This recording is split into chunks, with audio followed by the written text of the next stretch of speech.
దిన వాక్యాన్ని మనం చదువుకుందాం. ఈ దినం యొక్క అంశం ఏంటంటే ఆత్మీయ కుటుంబము ఆశీర్వాద కుటీరం అనే యొక్క అంశం మీద మనం కొన్ని విషయాలు దేవుని సన్నిధిలో తెలుసుకోవడానికి మనం ప్రయత్నం చేద్దాం. చిన్న ప్రార్థన ద్వారాగా వాక్యాన్ని మనం దేవుని సన్నిధిలో చెప్పుకోవడానికి అవకాశంగా ఆయన సహాయం కొరకు మనం అడిగి వేడుకుందాం. ప్రేమ పరిశుద్ధమైన మా ప్రియ తండ్రి నాయన, మీకే వందనాలు స్తుతులు స్తోత్రం చెల్లిస్తున్నాం. ఈ దినం మాకు ఇచ్చిన యొక్క వాక్యాన్ని బట్టి మీకు వందనాలు చెల్లిస్తాం నాయన. ఈ వాక్యం ద్వారా అనేకులతో మీరు మాట్లాడండి. వాళ్ళ హృదయాల్లో అనేక ఆలోచనలు ఈ వాక్యం ద్వారా మార్చి వాళ్ళ హృదయాల సంతోషాన్ని, ఆనందాన్ని మీరు దయచేయండి. వాళ్ళు ఏ సమస్యలతో ఉన్నారో వాక్యం ద్వారా మాట్లాడండి. వాళ్ళకి నీ వాక్యంతో ప్రభానైనా నీ ఆశీర్వాదాలు దయచేయండి. వాక్యాన్ని బాగా నా తండ్రి గుర్తుపెట్టుకుని యొక్క మంచి జ్ఞానాన్ని వాళ్ళకి కలిగజేయమని ప్రార్థిస్తున్నాం. మా ప్రభా, నీ పరిశుద్ధ వాక్యంలోని యొక్క సారాంశాన్ని, శక్తిని, బలాన్ని, జ్ఞానాన్ని మాకు సమృద్ధిగా దయచేసి ఈ సమయంలో మీ వాక్యము మేము చెప్పుకోవటానికి మాకు కావాల్సిన పరిశుద్ధాత్మిక సహాయాన్ని మీరు మాకు అందించి మీరు మాత్రం మహిమ ఘనత ప్రభావం పొందుకోమని యేసు నామములోకి ప్రార్థన చేసి అడిగి వేడుకొంచున్నాం తండ్రి. మరి మీ అందరికి కూడా యేసుక్రీస్తు నామములో వందనాలు తెలియపరుస్తున్నాను. మరి వాక్యంలోకి మనం వెళ్దాం. ఈ దినం యొక్క అంశం ఏంటంటే ఆత్మీయ కుటుంబము ఆశీర్వాద కుటీరం. కాబట్టి 2 సమూయేలు గ్రంథం 7వ అధ్యాయం 29వ వచనంలో మనం చూస్తున్నట్లయితే ఒక వాక్యం దేవుడు మనకి ఇచ్చాడు. దయచేసి నీ దాసుడైన నా కుటుంబం నిత్యము నీ సన్నిధిని ఉండునట్లుగా దాన్ని ఆశీర్వదించుము.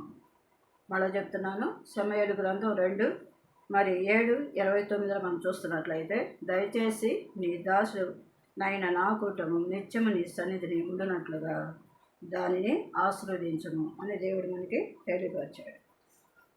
కాబట్టి ఈ వాక్యాన్ని మనం ధ్యానించుకుందాం.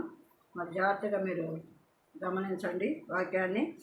మరి ఆయన ఏం చెప్తున్నాడంటే, మరి దేవుని యొక్క వాక్యంలో మరి గౌరవానికి, ప్రేమకి, మరి సామరస్యానికి, స్నేహానికి, అనుబంధానికి, మరి ప్రతిష్టకు కుటుంబమే అలవాలుగా అంటే ఉన్నట్లుగా ఉంటుంది. గృహ ప్రవేశాలకి, పుట్టినరోజులకి, మరి వివాహాలకు, మరి సకుటుంబ సమేతంగా విజయ ప్రార్థనని పిలుపులు ఉంటాయి. తల్లి, తండ్రి, మరి తాతయ్యలు, అమ్మమ్మలు, నాయనమ్మలు, మరి బాబాయిలు, మరి పిన్నిళ్ళు, చెల్లెళ్ళు, మరి వదిన్లు, అక్కలు, ఇలా ఏ బంధమైన కుటుంబం ద్వారానే ఏర్పడుతుంది. ఎవరు ఎన్ని వేళలు తిరిగినా రాత్రి అయ్యేసరికి మరి గృహంలోకి మనం చేరుతాం. మళ్ళా ఉదయాన్ని కుటుంబ పరంగా గృహ కార్యకలాపాల్లో మనం కొనసాగిపోతూ ఉంటాం. మరి కుటుంబం అంటే అందరూ ఉంటారు, మన కుటుంబంలో అందరూ ఉంటారు. కొన్ని కుటుంబాలు 2 ఉంటారు, కొన్ని కుటుంబాలు 3 ఉంటారు, కొన్ని కుటుంబాల్లో బంధువులతో, స్నేహితులతో, రక్త సంబంధికులతో, ఆత్మీయులతో చాలా నిండుగా, సంతోషంగా, ఆనందంగా ఉంటాయి కొన్ని కుటుంబాలు. ఎన్ని కుటుంబాలు ఎంతమంది ఉన్నా మనకు కావాల్సింది ఏంటి అంటే మరి దేవుని యొక్క సన్నిధిలో ఈ కుటుంబము మరి ఉండినట్లుగా మరి ఆశీర్వదించబడాలి. కాబట్టి ఇక్కడ ఏం చెప్తున్నాడంటే క్రైస్తవ జీవన యాత్రలో ఉన్న మనకి ఈ కుటుంబం ప్రాతిపదిక చాలా అవసరమై ఉన్నది. ప్రతి ఇంటికి గోడ మీద వాల్ హ్యాంగర్ ఉంటుంది కదా. యేసయ్య గృహాధిపతి.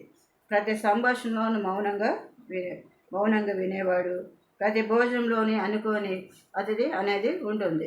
అంతటి మహావ్యక్తికి, సర్వాధికారికి మనం ఇచ్చే గౌరవం, భయభక్తులు సరిపోతున్నాయా అనేది ఆలోచించుకోవాలి. మన గృహాలు ఆయనకు అంకితమై ఉండాలి. అందుకే దావీదు కీర్తన 128 కీర్తనలో కుటుంబం కలకలలాడుతూ వచ్చగా ఉండాలంటే దేవుని యొక్క వాక్యాలు మనకు సెలవిస్తున్నాడు. కీర్తన 128 4వ వచనంలో ఈ రీతిగా దేవుడు మనకు సెలవిస్తున్నాడు. యెహోవా యందు భయభక్తులు గలవాడు ఎలాగో ఆశీర్వదించబడును అని అంటున్నాడు. అంతటి విశ్వాసాన్ని మరి భయభక్తులు మనం కనపరచగలగాలి. కుటుంబం యావత్తు కట్టుగా మనం కలిసి ప్రార్థించాలి. మరి ఆయనకి విన్నవించుకోవాలి, ఆయనకు మొరపెట్టాలి, ఆయన భక్తిని ఆయనకి చూపించాలి. దీనికి కొన్ని సాదృశ్యాలు, కొన్ని సంఘటనలు, కొన్ని విషయాలు దేవుడు మనకి దయచేశాడు. మరియు కొన్ని కుటుంబాలు మనం చూద్దాం. ఏబు కుటుంబం ఉంది కదా. మరి విందు దినాలు పూర్తి కాగా ఏబు తన కుమారులు పాపం చేసి తమ హృదయంలో దేవుని దూషించరేమో అని వారిని పిలువనంపించి వారిని పవిత్రపరిచి అరుణోదయం లేచి వాళ్ళు ఒక్కొక్కని నిమిత్తమై దహన బలి మరి అర్పించుతూ వచ్చాడు. ఏబు నిత్యం అలాగ చేయుచుండెను. ప్రతి దినము కూడా ఏబు వాళ్ళ కుటుంబం కొరకు, బిడ్డల కొరకు, మరి భార్య కొరకు, తన యొక్క తన యొక్క సమస్తం కొరకు కూడా దేవుని సందులో ప్రార్థన చేశాడు. అందుకని ఏబు 1:5 చెప్పాడు. మరి ఇంకొక కుటుంబాన్ని మనం చూద్దాం. ఏంటి ఆ కుటుంబం అంటే కొన్నేళ్ళ కుటుంబం. అతడు తన ఇంటి వారందరితో కూడా దేవుని యందు భయభక్తి కలవాడై ఉండి ప్రజలకు బహుధర్మం చేయొచ్చు ఎల్లప్పుడూ దేవునికి ప్రార్థన చేయవాడు. అపోస్తలుల కార్యాలు 10వ అధ్యాయం 2వ వచనంలో ఈ మాటను మనం చూస్తున్నాం. ఎప్పుడు కూడా మరి అంటే కొన్నేళ్ళు ప్రార్థనలో ఎంతో భయభక్తులు కలిగి ఉన్నాడు, ఎంతో ఆసక్తితో ఉన్నాడు. దేవుడు అంటే ఆయనకి ఎంతో గొప్ప బలమైన విశ్వాసం కలిగి ఉన్నాడు. మరి ఆ రీతిగా కొన్నేళ్ళ కుటుంబం ఆశీర్వదించబడింది. అలాగే ఇంకొక కుటుంబాన్ని మనం చూస్తున్నట్లయితే దావీదు కుటుంబం. ఇక్కడ వాక్యంలో ఏం చెప్తున్నాడంటే, మరి నీ దాసుని సంతతి నిత్యము నీ సన్నిధిని ఉండినట్లుగా దాన్ని ఆశీర్వదించి మరి అనుగ్రహించను. యెహోవా నీవు ఆశీర్వదించిన యెడల అది అన్నిటికీ ఆశీర్వదింపబడి ఉండను. 1వ దినవృత్తాంతాలు 17వ అధ్యాయం 27వ వచనంలో చెప్తున్నాడు, నీ దాసుని నువ్వు ఆశీర్వదించిన యెడల అది అన్నిటికీ కూడా ఆశీర్వదించబడను అన్నాడు. దేవుని యొక్క ఆశీర్వాదం మన మీద ఉంటే మన కుటుంబం అంతా కూడా ఆశీర్వదించబడుద్ది. ఎలాగంటే మరి ఒకళ్ళు రక్షించబడి ఉంటే మరి ఆ కుటుంబం అంతటిని రక్షణలోకి నడిపించడం కోసం ఎంతో ప్రయాసపడతారు. ఎన్ని పనులు ఉన్నప్పుడు కూడా వాళ్ళు ప్రార్థన, నిత్యం ప్రార్థన, ఏదో ఒక సమయంలో ప్రార్థన చేస్తూనే ఉంటారు. ప్రభా నా భర్తని రక్షించండి, నా భర్త మరి చాలా మరి అలవాట్లు ఉన్నాయి కదా, అతన్ని మార్చండి ప్రభా, మరి ఆయన తప్పిపోకుండా నీ సన్నిధిలో ప్రార్థనకు వచ్చేటట్లు సహాయం చేయండి ప్రభు అని మరి ఎంతో కన్నీటితో తన భర్త కొరకు దేవుని సన్నిధిలో వేడుకుంటుంది. అలాగే మాట వినకుండా ఉండే పిల్లల కొరకు నిత్యం ప్రార్థన చేస్తూ ఉండదు తల్లికి ఎన్ని బాధ్యతలు దేవుడు ఇచ్చాడు చూడండి. మరి భర్త విషయం గురించి ప్రార్థిస్తుంది, తన యొక్క బిడ్డల కొరకు ప్రార్థిస్తుంది, మరి తన యొక్క బంధువుల కొరకు ప్రార్థిస్తుంది, మరి యొక్క వాళ్ళకి తెలిసిన ఆత్మీయుల కొరకు ప్రార్థిస్తుంది, తన రక్త సంబంధికులు అందరి కోసం కూడా ప్రార్థించే తల్లిగా ఉన్నట్లుగా మన దేవుని వాక్యంలో చూస్తున్నాం. అదే రీతిగా ఇంకొక కుటుంబాన్ని మనం చూస్తున్నట్లయితే నోహ కుటుంబం ఉంది. మరి నోహ కుటుంబంలో అప్పుడు నోవాహు యెహోవాకు బలిపీఠం కట్టి పవిత్ర పశువులన్నిటిలోనూ పవిత్ర పక్షులన్నిటిలోనూ కొన్ని తీసుకొని ఆ పీఠ మీద దహన బలిగా అర్పించాడు.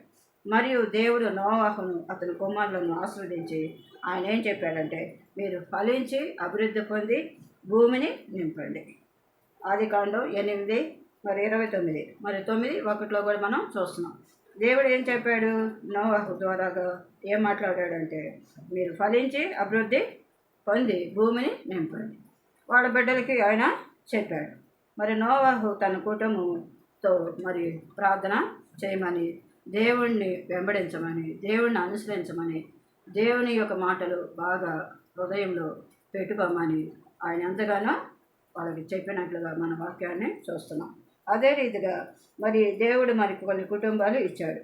ఏ కుటుంబాలు మనం చూసాము? ఏబు కుటుంబం గురించి చూసాము, కొన్నేళ్ళ కుటుంబం గురించి చూసాము, మరి దావీదు కుటుంబం గురించి చూసాము, నోహ కుటుంబం గురించి చూసాము. అయితే నేను ఒక విషయాన్ని మీకు తెలియపరుస్తున్నాను. ఏంటి అంటే, ఒక దినం ఒక ఉపవాస కూడిక జరుగుతున్నప్పుడు ఎప్పుడు కూడా ఒక 10 మంది 20 మంది కలిసి ఇట్లాగా రౌండప్ అయ్యి మరి ఒక గ్రూప్గా ప్రార్థన చేస్తూ ఉంటాం కదా, శనివారం అట్లా చేస్తూ ఉంటాం. అయితే నా గ్రూప్లోకి వచ్చేటప్పటికి ఒక బిడ్డ ఉంది, లతమ్మ అని. ఇప్పుడైతే ఆ బిడ్డ దేవుని సన్నిధిలోకి వెళ్ళిపోయింది.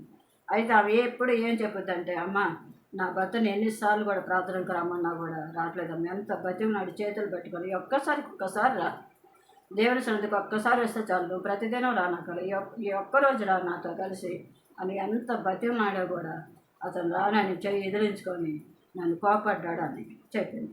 అమ్మ ఈసారి నేను ఈ ప్రార్థనకు వచ్చేటప్పుడు నా భర్తతో కూడా కలిసి వచ్చేటట్లుగా కొద్దిగా విజ్ఞాపన చేయండి అమ్మ, దేవుని అడగండి అంటే, మీరు ప్రార్థన చేస్తున్నారు కదా, నీ భర్త గురించి చేస్తున్నారు కాబట్టి మరి ఆయన పేరు ఆయన గురించి రాసుకొని ఒక కాగితం మీద ఆ గ్రూప్లో ఉన్న వాళ్ళందరికీ చెప్పాను. మరి ఈమె గారి యొక్క భర్త గురించి మీ యొక్క అనుదిన ప్రార్థనలో వాళ్ళ భర్త గురించి జ్ఞాపకం చేసుకొని ఈ కుటుంబం మరలా వచ్చే శనివారం కల్లా కలిసి వచ్చేటట్లుగా మనం ప్రార్థన చేద్దాం. అప్పుడు రేపు శనివారం తర్వాత నెక్స్ట్ సాటర్డే కల్లా వాళ్ళు సాక్ష్యం ఇచ్చేటట్లుగా ఉండాలి. మరి ఆ యొక్క స్టేజీ మీద వాళ్ళు ఎక్కి దేవుని మహింపరచాలి అని ఆ వైపు తిరిగి నేను ఏమన్నానంటే, అనాలోచనగా నేను చెప్పలేదు, కానీ నాకైతే విశ్వాసం ఉంది. తప్పకుండా నీ భర్తను తీసుకొని వచ్చే శనివారం కల్లా నీ భర్తను తీసుకొని నువ్వు స్టేజ్ మీద ఎక్కి మీ ఇద్దరు కలిపి సాక్ష్యం ఇస్తారు, నువ్వు ఇది నమ్మమని నేను చెప్పాను. ఇంకా ఆమె ఏం చేసిందంటే, ఎన్నో సంవత్సరాల నుంచి చేస్తుంది కదా తన భర్త కొరకు. చేస్తున్నప్పుడు ఈ మాట చెప్పినప్పుడు ఆమె ఏమనిందంటే, చాలా ఆశ్చర్యపోయింది. ఇన్ని సంవత్సరాల నుంచి నేను చేస్తున్న ప్రార్థనకి ఒక్కసారి కూడా వస్తానని, కానీ సరే పద నువ్వు పద నేను వెనకపడి వస్తున్నాను అని అనలేదు కదా ఎప్పుడు. అట్లాంటిది వచ్చే శనివారం కల్లా మీరు స్టేజ్ ఎక్కి మరి మైక్ తీసుకొని సాక్ష్యం ఇస్తారని చెప్తున్నారు కదా అని చాలా ఆశ్చర్యంగా నా వైపు చూసింది. తప్పకుండా వస్తారమ్మ, నువ్వు నమ్మట్లేదా అన్న. దేవుని యొక్క వాక్యంలో ఒక వాక్యం సెలవిస్తున్నాడు, ఏమనంటే, నమ్ముట నీ వలన అయితే నమ్మవానికి సమస్తం సాధ్యమని దేవునికి వాక్యం ఉంది. నువ్వు నమ్మటమే నీ పని.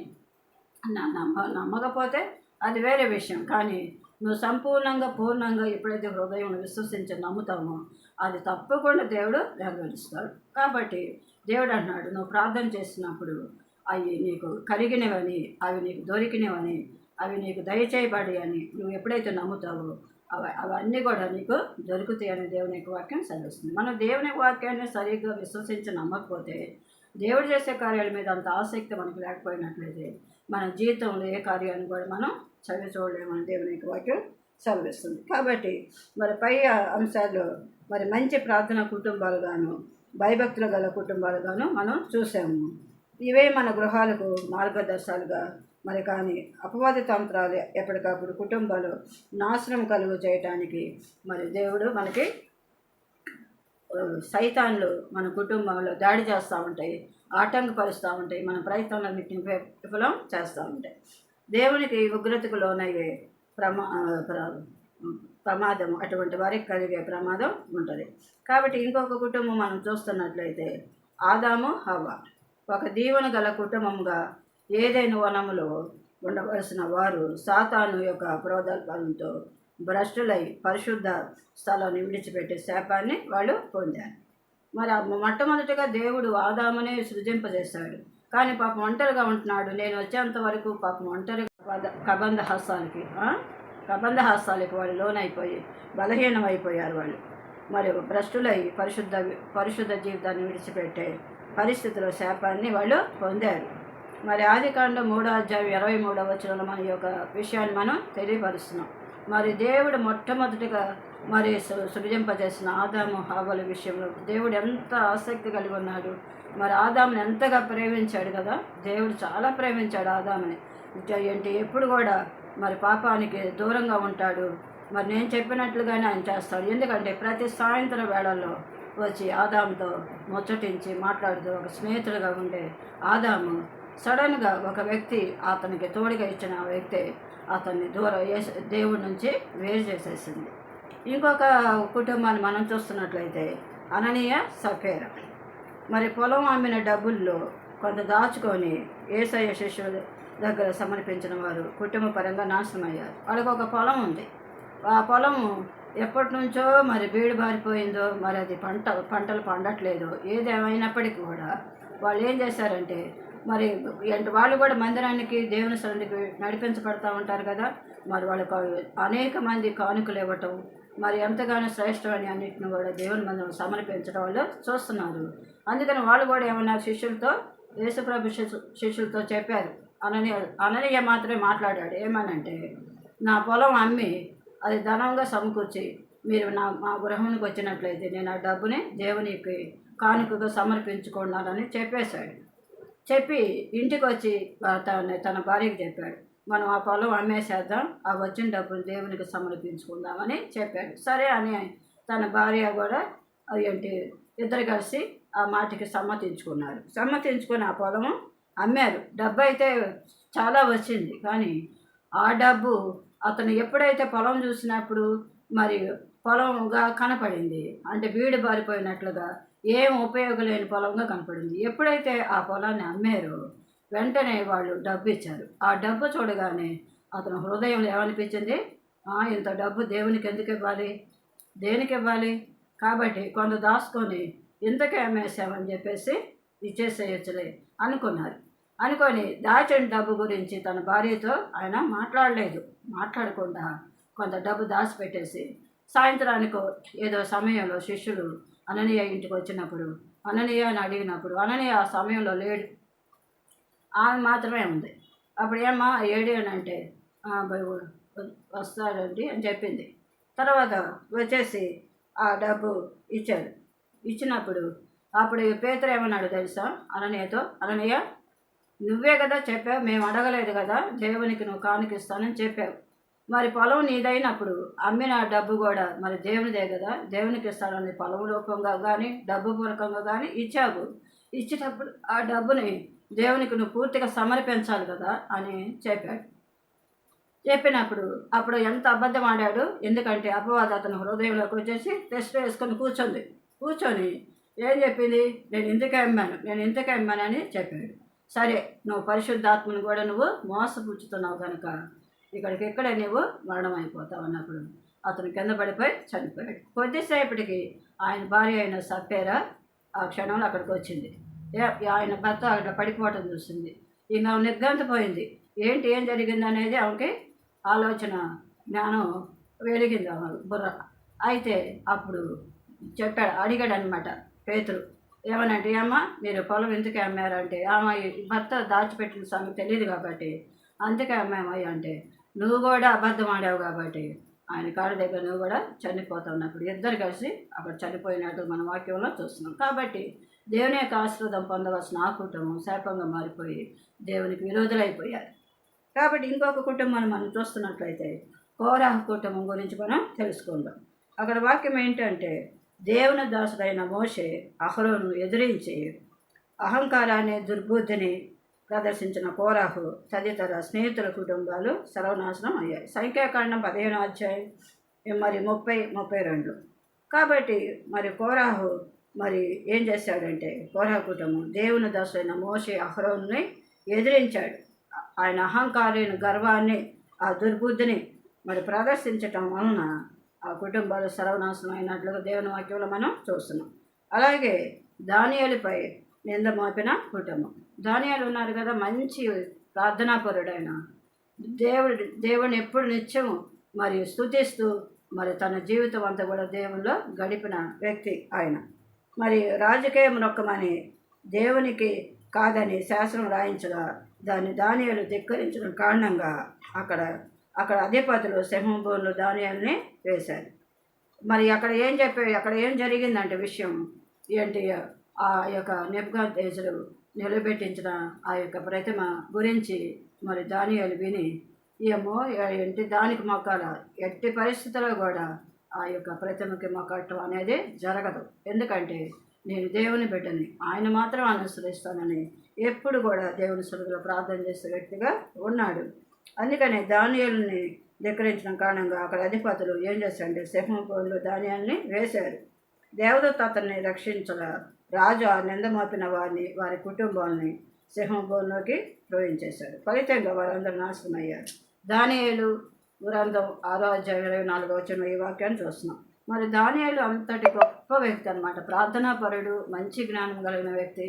ఆయనకు తెలుసు దేవుడు తన ఎట్టి పరిస్థితులైన రక్షిస్తాడని, ఆయన కాపాడతాడని. కాపాడకపోయినా ఏం పర్వాలేదు, దేవుని కొరకు చనిపోయినా కూడా ఒక గొప్ప సంతోషకరమైన పరిస్థితే కాబట్టి ఆయన రక్షిస్తాడని, రక్షించకపోయినా పర్వాలేదని ఆయన ఎంతో ధైర్యంగా దేవుని సన్నిధిలో తన హృదయంలో ధైర్యపరుచుకున్నాడు ఆయన హృదయాన్ని.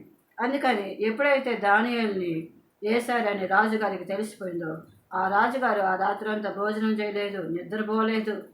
దానియేలు దేవుని బిడ్డ కదా, ఆయన మంచి విషయాలు అందరికి తెలియపరుస్తాడు, మరి అనేకుల కొరకు ప్రార్థించే గొప్ప వ్యక్తి కదా, మరి అతన్ని ఏమన్నా సింహాలు ఏమైనా చేసేసినాయేమో, తినేసినాయేమో ఏంటని చెప్పేసి అతనికి ఏమి కూడా తోయట్లేదు. సమయం అట్లాగా అవుద్దా అని చెప్పేసి అటు ఇటు తను పండుకునే గదిలో తిరుగుతున్నాడు, అతనికి నిద్ర రావట్లేదు.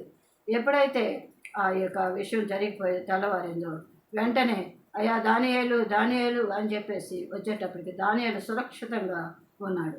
ఎప్పుడైతే ఆయన మీద నింద మోపి ఆ యొక్క అధిపతులు దానియేలు మీద పగబట్టిన వారందరూ కూడా అతను ఏం చేశాడంటే దానియేలు విషయం గురించి అట్లా మాట్లాడిన వాళ్ళందరినీ కూడా ఇక అగ్నిగుండంలోకి వేసేసాయమని అక్కడ ఆజ్ఞాపించాడు ఈ యొక్క రాజు. ఎప్పుడైతే రాజు ఈ యొక్క ఆజ్ఞను మరి వాళ్ళు పాటించారో వెంటనే వాళ్ళందరినీ కూడా అగ్నిగుండంలోకి వేయబడ్డారు. వెంటనే వాళ్ళు చనిపోయారు, మసి అయిపోయారు వాళ్ళు. కాబట్టి ఇక్కడ కుటుంబ యజమానురాలు యథార్థంగా దేవునికి లోబడి నివసించాలి. అప్పుడే వారి పిల్లలు కుటుంబం క్షేమంగా ఉంటారు. ప్రార్థన, అణుకువ, భక్తి, విశ్వాసం, ప్రార్థన ఆయుధాలుగా ఉండి దేవుణ్ణి ప్రార్థిస్తే తలాంతులు మనకి అందుతాయి. మరి నిర్లక్ష్యం చేసే అపవాదికి లోబడితే కుటుంబాలు ఏమైపోతాయి? పతనమైపోయి పాడైపోతాయి. మరి ఈ సందర్భంలో దావీదు కుటుంబం మరి ప్రార్థన మనకు ఎంతో ఆదర్శప్రాయంగా ఉంటుంది. అత్యంత భయభక్తులతో తను తగ్గించుకొని దావీదు దేవుని ప్రార్థిస్తున్నప్పుడు అదే మన కుటుంబాలకి ఎంతో ఆస్వాదకరంగా మరి ఎంతో మార్గదర్శకంగా ఉంటుంది. కాబట్టి మరి కుటుంబాల్లో ఉన్న భక్తి, విశ్వాసంతో ఉండి ఆయన కృపను పొందేలా ప్రయత్నం చేసి దేవుని యొక్క ఆశీర్వాదాలను మనం పొందుకోవాలి. ఎందుకంటే మన జీవిత కాలం అంతా కూడా ఆయన ఎంత స్తుతించి మనం ఎంత ఆరాధించి చేసినా చాలా తక్కువే. ఎందుకంటే ఆయన ప్రేమ మనకు ఉంది. కాబట్టి దేవుని యొక్క ప్రేమ ఎవరి హృదయంలో అయితే ఉంటుందో ఆ యొక్క ప్రేమ ఎట్లా చేస్తుందంటే ఆయన గురించి తెలుసుకోవాలని తపన అనేది కలిగి ఉంటారు. మరి దేవుణ్ణి మనం ఎప్పుడు నిత్యం కూడా మర్చిపోకుండా ఆయన సన్నిధిలో మరి ఎంతగానో విజ్ఞాపన చేయాలి. అదే మన జీవితంలో చేయగలిగిన ప్రాముఖ్యమైన విషయం అని దేవుడు మనకి తెలియపరుస్తున్నాడు.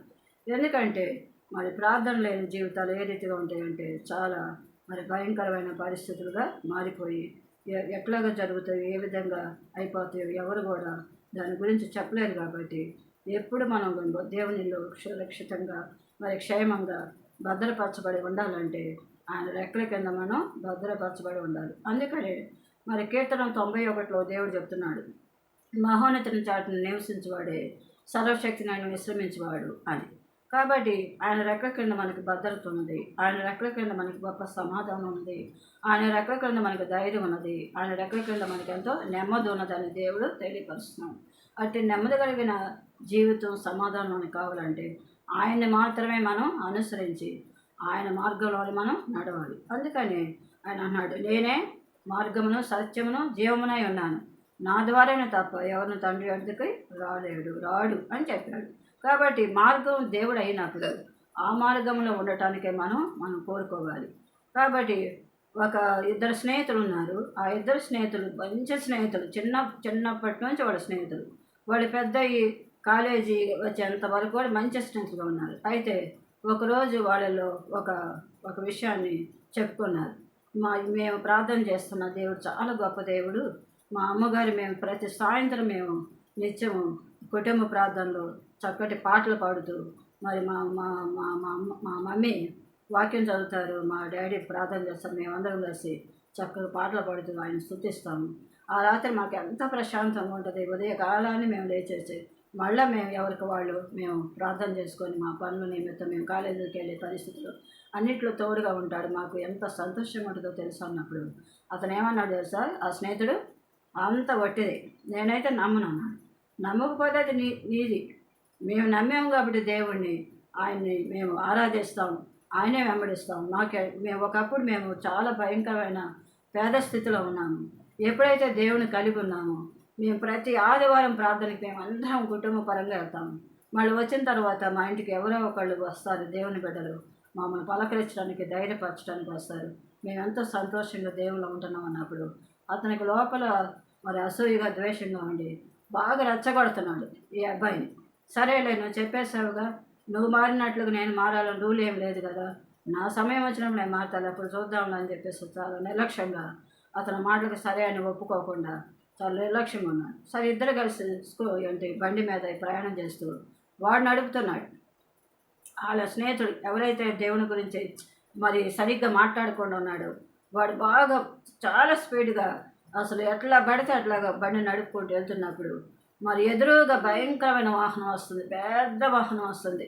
మరి ఇతను వాటిని ఎట్లా చేయాలో, బండిని ఎట్లా తిప్పాలో, బ్రేక్ వేయాలో తెలియక ఎదురుగా వెళ్ళిపోయి అక్కడ పెద్ద యాక్సిడెంట్ జరిగిపోయి వాళ్ళ స్నేహితుడు ఏం చేస్తాడు, ముందు అతనే డ్రైవ్ చేస్తాడు కాబట్టి అతను రక్తపు మడుగులో ప్రాణం కొట్టుకుపోతుంది. ఇంకా అతను దిగి స్టాండ్ వేసి ఇంకా ఏం చేశాడంటే ఎట్లా మంచినీళ్ళు లేవు, నీళ్ళు లేవు, ఏం చేయాలో అర్థం కాల. తన యొక్క జేబులో నుంచి ఒక హ్యాండ్కి తీసి ఆ రక్తం తొడవటానికి ప్రయత్నం చేశాడు. కానీ వాడు ఏం చేస్తున్నాడు, దాహం దాహం మంచినీళ్ళు అయిపోతున్నాయి కానీ అక్కడ నీళ్ళు లేవు, ఎక్కడ లేవు. ఎప్పుడైతే ఆ వాహనాన్ని వీళ్ళు కొట్టారో అది వెళ్ళిపోయింది. కానీ రోడ్డు మీద మంచి ఎండలు వీళ్ళిద్దరు ఉన్నారు. ఏం చేయాలి ఈ అబ్బాయికి అర్థం కాల. నేను ఏం చేయాలి అర్థం కాక ఇంక ప్రార్థన చేస్తున్నాడు. యేసయ్య మరి మంచి స్నేహితుడు, నా చిన్నప్పటి నుంచి మంచి స్నేహితుడు, మరి అతను మీ గురించి చెప్పినప్పుడు నా యొక్క వాక్యానికి ఆ మాటలకి స్పందించకుండా వ్యతిరేకంగా మాట్లాడాడు. ఈ ఆలోచన మీద ఉండి ఆ బండి నడపటం వల్ల ఇట్లా జరిగిపోయింది, క్షమించి ప్రభు, అతను మాత్రం నరకానికి తీసుకెళ్ళవద్దు అని చెప్పేసి ప్రార్థన చేశాడు. మోకరించి ప్రార్థన చేశాడు ఆయన. ఆ పిల్లోడు ప్రార్థన చేసినప్పుడు దేవుడు అబ్బాయి మొర అయితే ఆలకించాడు. కానీ మరి వెంటనే అతను నరకానికి వెళ్ళిపోయాడు. ఎందుకంటే దేవుడిని ఎవరైతే నిర్లక్ష్యం చేస్తారో, దేవుని గురించి మాటలు విన్నప్పుడు సరేలే మరి నా సమయం కూడా ఎప్పుడు వస్తుందో, అరే నా కోసం ప్రార్థన చేయరా, నేను కూడా మారాలా అని ఒక మాట అన్నట్లయితే బాగుండేదేమో. కానీ అతను అనలేదు. ఇతనే రెచ్చగొట్టడం వలన అతను కొని తెచ్చుకున్నాడు. కాబట్టి ఏ పరిస్థితుల్లో ఏ సమయంలో ఏ రీతిగా జరుగుద్దో మనకు తెలియదు కనుక మనం చాలా జాగ్రత్తగా ఉండాలి. మనం మాట్లాడే మాటలను బట్టి కానీ, మనం చేసే ప్రయాణాల్లో కానీ, మనం చేసే సమస్తంలో కూడా దేవుని ప్రమేయం మనకి తప్పకుండా ఉండాలి. ఆయన ప్రమేయం లేకుండా, ఆయన మాట సెలవు లేకుండా మనం ఏది సొంతగా చేసినా మన కార్యాలన్నీ కూడా చాలా భయంకరంగా ఉండిపోతాయి. అది మనకు తెలియదు కదా. కాబట్టి మనం దేవుని యందు భయభక్తులు కలిగి ఆయన మార్గంలో మనం నడిచినట్లయితే దేవుడు మనల్ని బలపరుస్తాడు. కాబట్టి ఇంకొక కుటుంబం ఉంది.